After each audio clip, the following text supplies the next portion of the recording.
Kate Middleton se fiance avec le prince William. Kate pose avec William pour les photos officielles.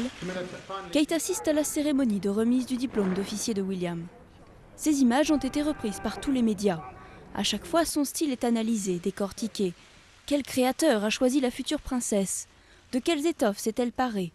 La réponse, le plus souvent, n'a rien de palpitant.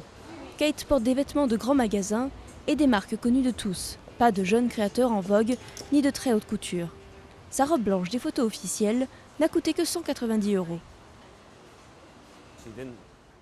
Elle n'est pas allée chez un créateur. Elle n'a pas fait venir plein de produits différents. Elle a juste choisi sa robe préférée dans son placard. Et nous avons surfé sur la vague depuis. Et ça continue. Nous sommes maintenant en février.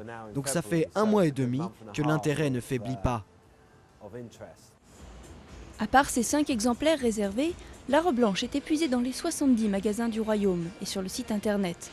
Harris s'attend au même résultat dans les pays où la robe n'a pas encore été mise en vente.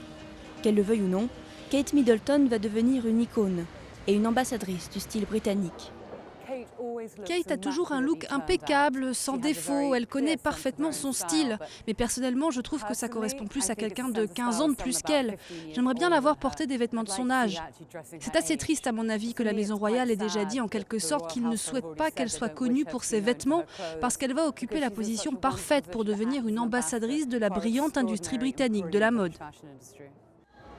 Pour l'instant, toute l'attention des fans et des médias se focalise sur la robe de mariée.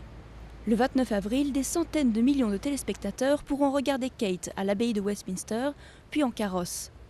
La robe devra être créée en fonction de ses impératifs et ne ressemblera probablement pas à celle très meringue de Diana.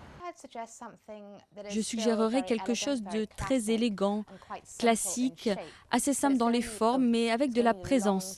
Il faut une longue traîne, quelque chose qui rentre bien sur les écrans de télévision. Je ne choisirais pas quelque chose de trop froufrou, ou comment dire, avec trop de détails. On ne les verrait pas de toute façon. Spéculations et rumeurs s'accumulent, le nom du styliste Bruce Oldfield revient souvent, tout comme Philippa Lepley, John Galliano ou encore Stella McCartney. Mais l'heureux élu devrait pouvoir travailler dans l'ombre jusqu'au jour J, sans paparazzi. Buckingham a juré de garder le secret.